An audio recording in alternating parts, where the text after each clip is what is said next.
I had just started my career, but I was lucky enough to have a contract, a long-term contract at 20th Century Fox.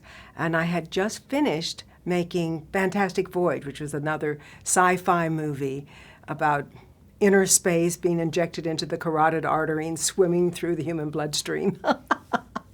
So then I got a call from Dick Zanuck, who's the head of the studio, Daryl Zanuck's son, and he said to me, "Oh, we have another wonderful project for you."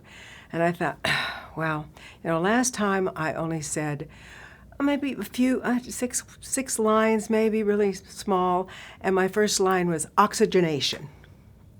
And I thought I had to write it on the furniture. I had oxygenation.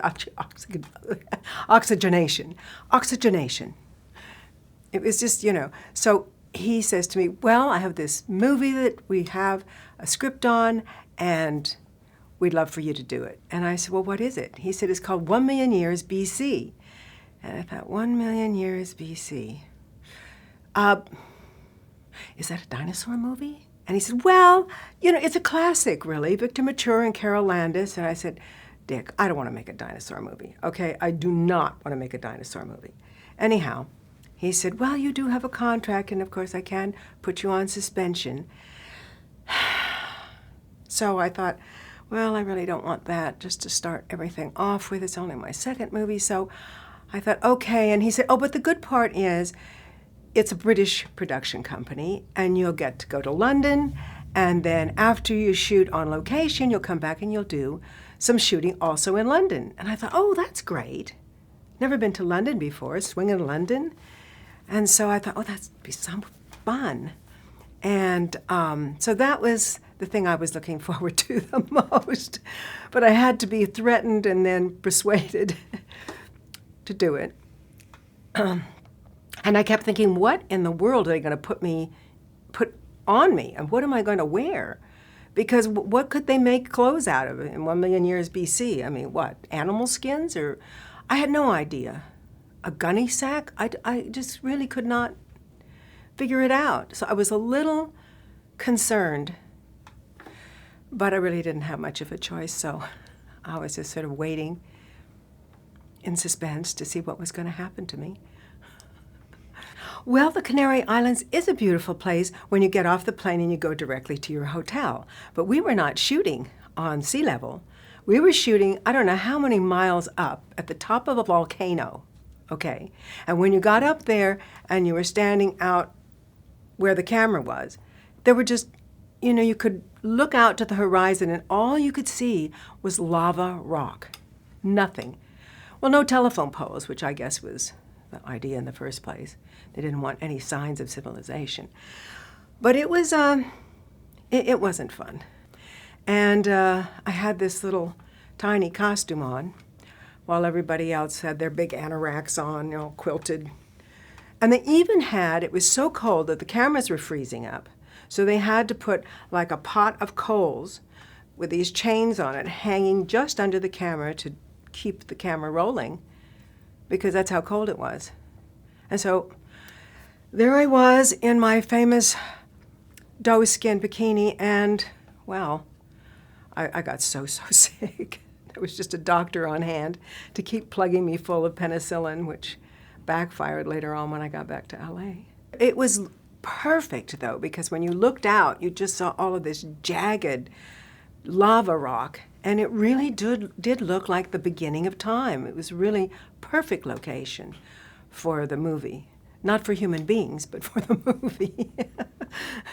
Well, he was a really nice guy, and he was really tightly wrapped about all of the positioning of our action so that it would accommodate where the monsters, where the dinosaurs and the special effects animals were going to be coming in. But he didn't really talk too much to the actors about anything. And I was stewing because I just didn't know what exactly I was going to do. So I finally cornered Don at lunch. And I said, "Don, I've been thinking." And he said, "Don't." And I was kind of crestfallen. Then he said, "You see that rock over there? That's rock A. Now, when I call action, you run to this rock over here. This is rock B. When you get in the middle, you'll see a giant turtle coming over the hill. You scream, ah! And we break for lunch. Got it? So that was his attitude.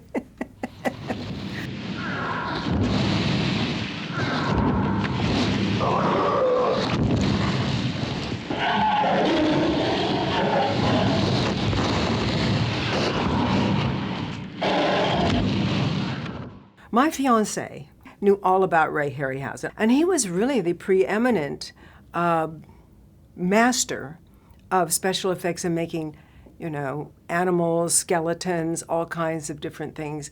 And so he was very revered in the business, and I did know that he had this excellent reputation.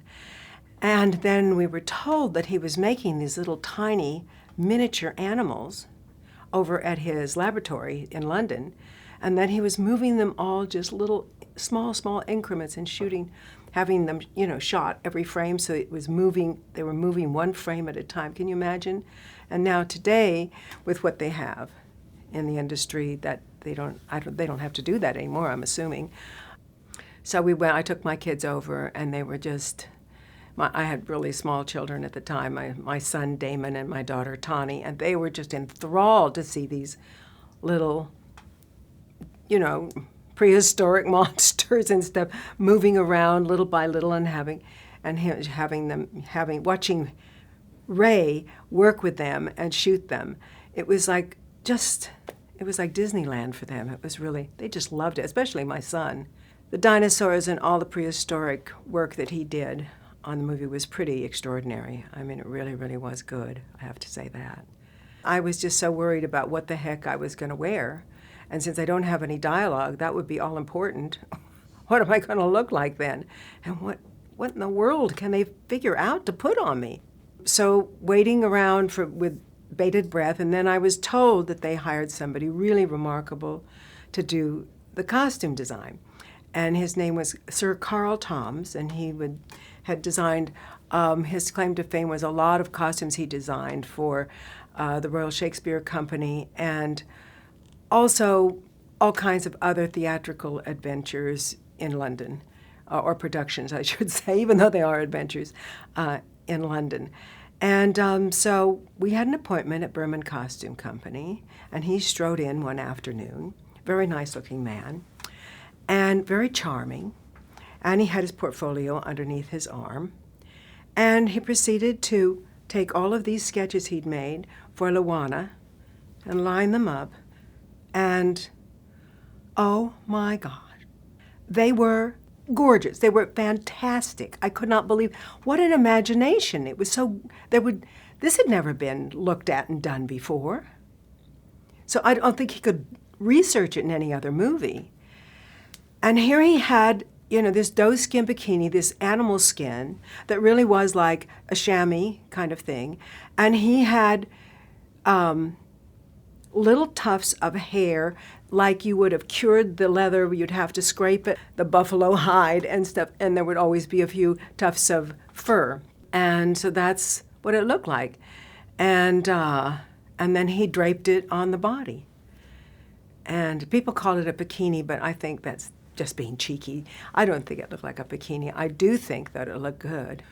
Oh, John was a great guy. He was really, really a nice fellow. And he was amazing. He was so handsome. It was kind of unreal. He had these piercing blue eyes and perfect features. And he was probably the least vain actor I have ever met in my life. He really did not care a bit about any of that. In fact, he wasn't even interested in acting so much. He told me that his big love and his big obsession in life was to be a photographer, and he carried a camera with him wherever he went, was all the time snapping pictures of everything. But a lovely guy, really very sweet, great disposition.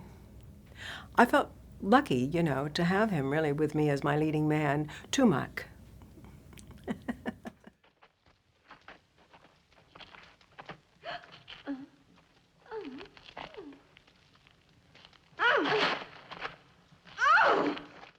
Martine Biswick was queen of the rock people, and so she was my arch nemesis, or at least she thought I was hers.